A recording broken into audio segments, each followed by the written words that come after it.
नमस्कार, आप देख रहे हैं इंडिया टीवी। आपके साथ मैं हूं अर्चना सिंह। शुरू करते हैं खबरों का सिलसिला नए सिरे से। आज सुबह की पहली बड़ी खबर में दिखाएंगे पाकिस्तान पर अमेरिका की गिरी गाज, आतंकवादियों का पनाहगाह किया घोषित। साथ ही देखेंगे रायसीना हिल्स की रेस में कौन है आगे। लेकिन उससे पहले देखिए अभी तक की 25 बड़ी खबरें।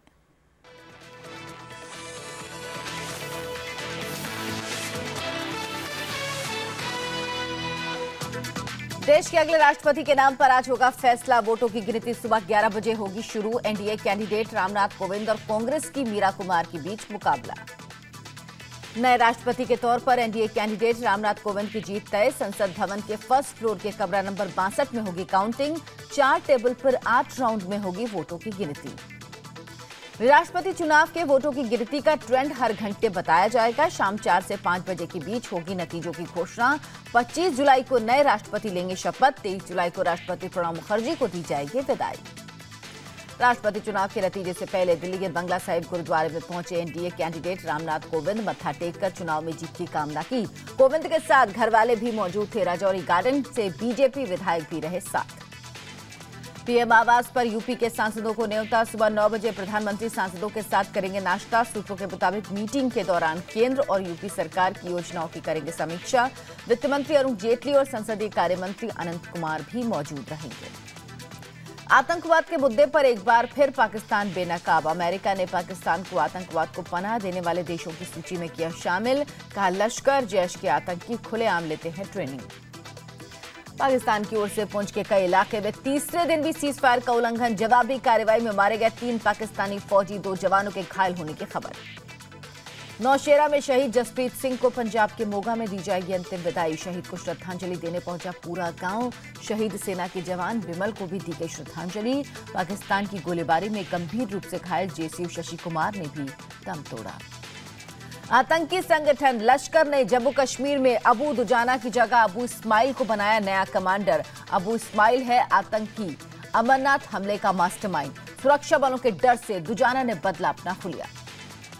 तेजस्वी यादव ने दिल्ली में किया दावा, महागठबंधन हमेशा एक ही रहेगा। साजिश कर लोगों को भ्रमित करने का आरोप लगाया। क्यों कौन लोग षड्यंत्र रच करके कंफ्यूजन क्रिएट करना चाहते हैं। तो इंडिया टीवी की खबर का बड़ा असर। यूपी सरकार ने प्राइवेट प्रैक्टिस करने वाले सरकारी डॉक्टर्स पर सख्त कार्रवाई का किया वादा। इंडिया टीवी के कैमरे पर कैद हुए थे प्राइवेट प्रैक्टिस करते सरकारी डॉक्टर। यूपी के स्वास्थ्य मंत्री ने इंडिया टीवी से मांगी सीडी।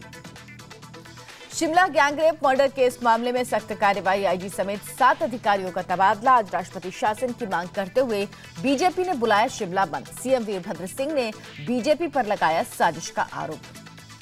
दिल्ली पुलिस ने प्रीत विहार से किडनैप डॉक्टर श्रीकांत गौड़ को मेरठ से छुड़ाया। करीब 1 घंटे के एनकाउंटर के बाद डॉक्टर रिहा। किडनैपर्स ने मांगी थी 5 करोड़ की फिरौती। गाजीपुर के एक परिवार ने अस्पताल पर किडनी निकालने का आरोप लगाया। डीवन में शव कब्र से निकालकर पोस्टमार्टम कराने के आदेश दिए। हादसे में बुरी तरह से जख्मी अमीरुन निशा को मऊ के एक अस्पताल में कराया गया था भर्ती। हरिद्वार में गंगा नदी में टापू पर फंसे 2 कांवड़िए। एसडीआरएफ की टीम ने रेस्क्यू ऑपरेशन कर दोनों को निकाला सुरक्षित बाहर। हरिद्वार में अब तक 3 दर्जन से ज्यादा कांवड़ियों को डूबने से बचा चुकी है रेस्क्यू टीम। महाराष्ट्र से नागालैंड तक बारिश और बाढ़ से हाहाकार। गढ़चिरौली में लगातार बारिश से बिगड़े हालात। करीब 60 से 70 गांवों का जिले से संपर्क टूटा। दीमापुर में बारिश की वजह से तालाब में तब्दील हुई सड़कों पर जाल बिछाकर मछली पकड़ते दिखे लोग। बीजेपी शासित राज्यों में गायों का बुरा हाल। हरियाणा के रोहतक में गौशाला में अनदेखी की वजह से रोजाना 5 से 6 गायों की मौत। राज्य सरकार ने गायों की देखरेख के लिए प्रतिदिन 40 पैसे निर्धारित किए हैं। तो यूपी के हापुड़ में प्रशासन की लापरवाही से गई 20 गायों की जान। दिल्ली में एक मीडिया ग्रुप ने सांसदों को किया सम्मानित। लालकृष्ण आडवाणी और शरद यादव को life time achievement award. Sitaram Yechury सहित 6 सांसदों को बेस्ट सांसद का अवार्ड।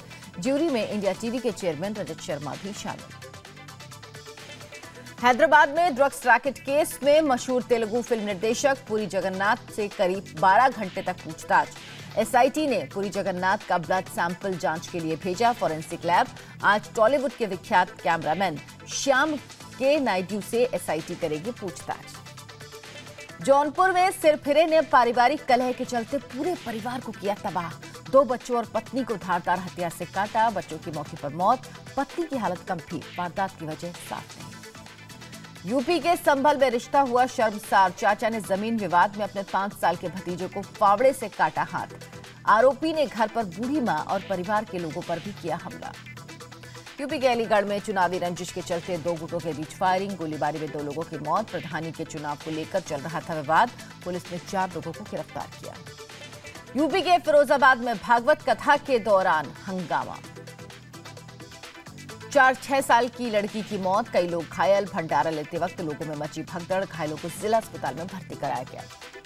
देहरादून में एटीएम के हैकर्स ने बिछाया जाल। करीब 90 लोगों को लगाया 20 लाख से ज्यादा का चूना। ठगी के बाद से एटीएम जाने से डर रहे हैं स्थानीय लोग। एसटीएफ कर रही पूरे मामले की जांच। चेन्नई में आरपीएफ जवान ने बचाई एक शख्स की जान। चलती ट्रेन पर चढ़ने के दौरान दरवाजे पर अटका युवक ट्रेन के साथ कुछ दूर तक खिसकता गया। जवान ने खींचकर प्लेटफॉर्म पर उतारा।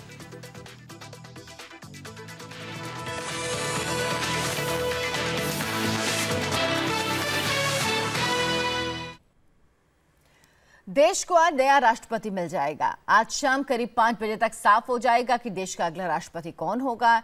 एनडीए उम्मीदवार रामनाथ कोविंद या फिर यूपीए समर्थित मीरा कुमार। वैसे आंकड़े एनडीए उम्मीदवार रामनाथ कोविंद के पक्ष में हैं और उनका राष्ट्रपति बनना करीब करीब तय है।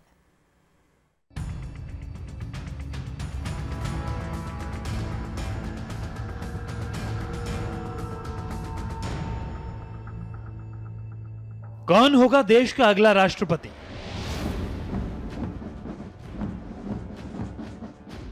किसके सिर सजेगा देश के नए महामहिम का ताज? रायसीना हिल्स में अगले 5 साल के लिए किसका होगा गृह प्रवेश? रामनाथ कोविंद का या मीरा कुमार का? इसका खुलासा तो आज सुबह 11 बजे से शुरू होने वाली वोटों की गिनती पूरी होने के बाद ही होगा। लेकिन आज नतीजे क्या आने वाले हैं, ये तस्वीरें कुछ संकेत दे रही हैं। बुधवार शाम को राष्ट्रपति पद के एनडीए उम्मीदवार रामनाथ कोविंद अपने परिवार के साथ दिल्ली के बंगला साहिब गुरुद्वारे पहुंचे थे। गुरुद्वारे में उन्होंने मत्था टेका और आने वाली चुनौती के लिए आशीर्वाद लिया।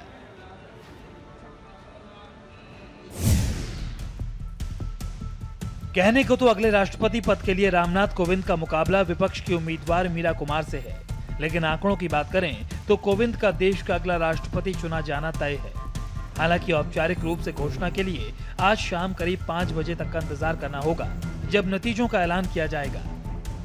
वैसे कोविंद का राष्ट्रपति चुना जाना तो तभी तय हो गया था जब उनके नाम के ऐलान के बाद नीतीश कुमार की जेडीयू, बीजू पटनायक की बीजेडी समेत दूसरी गैर एनडीए पार्टियां भी कोविंद के समर्थन में आ गई थी। तभी तो वोटिंग से पहले भी आंकड़े पूरी तरह से कोविंद के पक्ष में थे।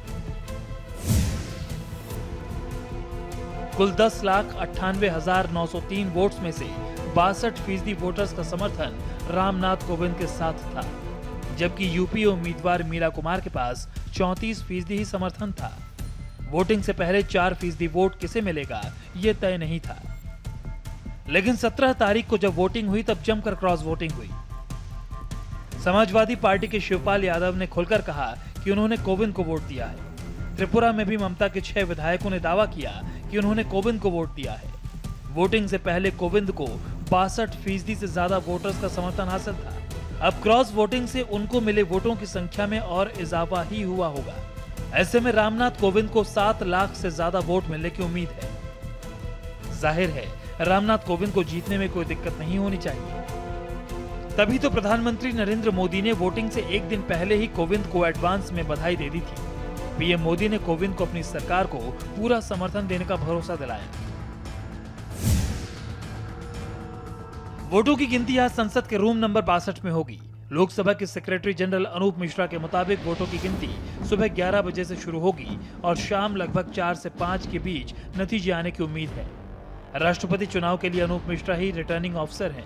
आज सबसे पहले संसद भवन में डाले गए वोटों का बक्सा खुलेगा। उसके बाद राज्यों के वोटों की गिनती होगी। राज्यों का बक्सा अल्फाबेटिकल ऑर्डर में खोला जाएगा।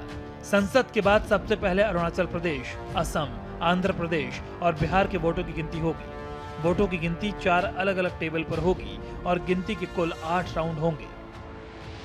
सभी राज्यों से वोट के बैलेट बॉक्स विशेष विमानों से पहले ही संसद पहुंच चुके हैं और उन्हें संसद में कड़ी सुरक्षा में रखा गया है। राष्ट्रपति चुनाव के लिए कुल 32 जगहों पर वोटिंग हुई थी। इनमें 29 राज्य, दिल्ली और पुडुचेरी 2 केंद्र शासित प्रदेश और संसद भवन शामिल हैं। राष्ट्रपति पद के लिए 17 तारीख को 99% से ज्यादा वोटिंग हुई थी। देश के नए राष्ट्रपति के लिए हुई वोटिंग की आज गिनती होगी। गिनती सुबह 11 बजे से शुरू होगी।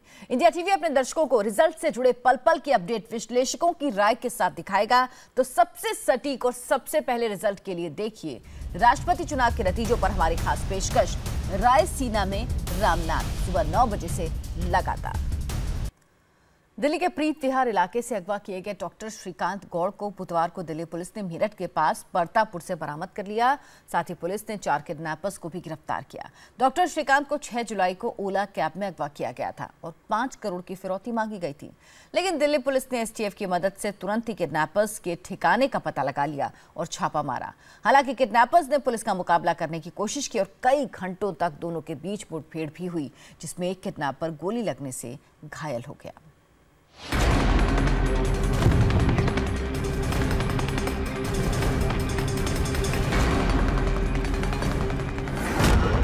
दिल्ली से अगवा डॉक्टर मेरठ से बरामद।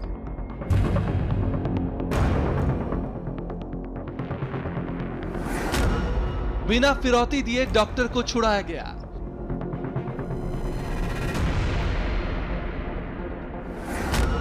पुलिस की गिरफ्त में आए 4 किडनैपर्स।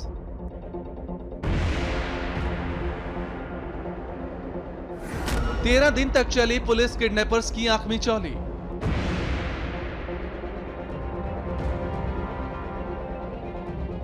मेरठ के परतापुर इलाके में यही वो घर है जहां से पुलिस ने दिल्ली के डॉक्टर श्रीकांत को किडनैपर्स के चंगुल से आजाद कराया है।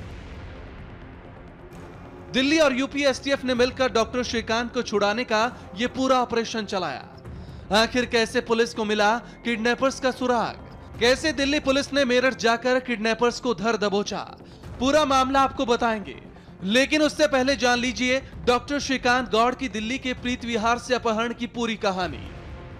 6 जुलाई की रात डॉक्टर श्रीकांत गौड़ अपने कुछ साथियों के साथ एक 5 स्टार होटल में डिनर करने के लिए पहुंचे थे। वहां से सभी साथी वापस मेट्रो हॉस्पिटल पहुंचे, जहां डॉक्टर श्रीकांत गौड़ बकायदा रेजिडेंट डॉक्टर के रूप में वहां कार्यरत थे।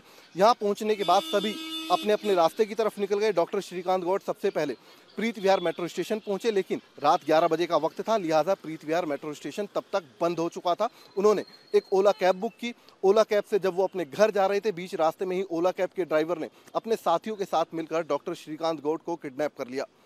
7 जुलाई की शाम किडनैपर्स ने ओला कंपनी के जो अधिकारी थे उनको एक रैंसम कॉल की और साथ ही डॉक्टर श्रीकांत गौड़ की रिहाई के लिए तकरीबन 5 करोड़ रुपए की फिरौती की डिमांड की गई। दिल्ली के प्रीत विहार में मेट्रो हॉस्पिटल में काम करने वाले डॉक्टर श्रीकांत अब किडनैपर्स की गिरफ्त में थे।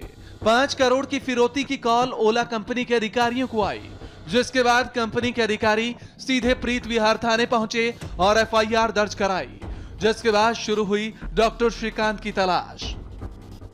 इसी दौरान डॉक्टर श्रीकांत गौड़ की जो लोकेशन थी वो मेरठ के पास की आई।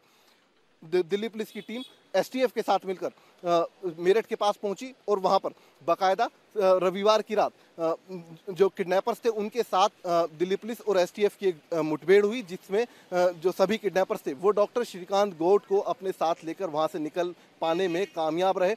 बुधवार शाम दिल्ली पुलिस को फिर जानकारी मिली कि सभी किडनैपर्स इस वक्त परतापुर गांव के पास मौजूद हैं, लिहाजा दिल्ली पुलिस फिर वहां पहुंची और वहां पर देर शाम किडनैपर्स के साथ दिल्ली पुलिस की एक मुठभेड़ हुई, जिसमें किडनैपर को गोली लगी। हालांकि इस मुठभेड़ के दौरान इस बार डॉक्टर श्रीकांत गौड़ को पुलिस ने किडनैपर्स के चंगुल से सकुशल बरामद कर लिया। आखिरकार दिल्ली पुलिस और यूपी एसटीएफ की टीम परतापुर के इस मकान तक पहुंच गई और फिर शुरू हुई बदमाशों के साथ मुठभेड़। कई घंटे तक चली मुठभेड़ के बाद पुलिस ने 4 किडनैपर्स को गिरफ्तार किया। एक किडनैपर गोली लगने से घायल हो गया। यहाँ फायरिंग हुई, दिल्ली पुलिस आई। जैसे दिल्ली पुलिस अंदर घुसी तो तुरंत अंदर से ही 5-6 फायरिंग हुई।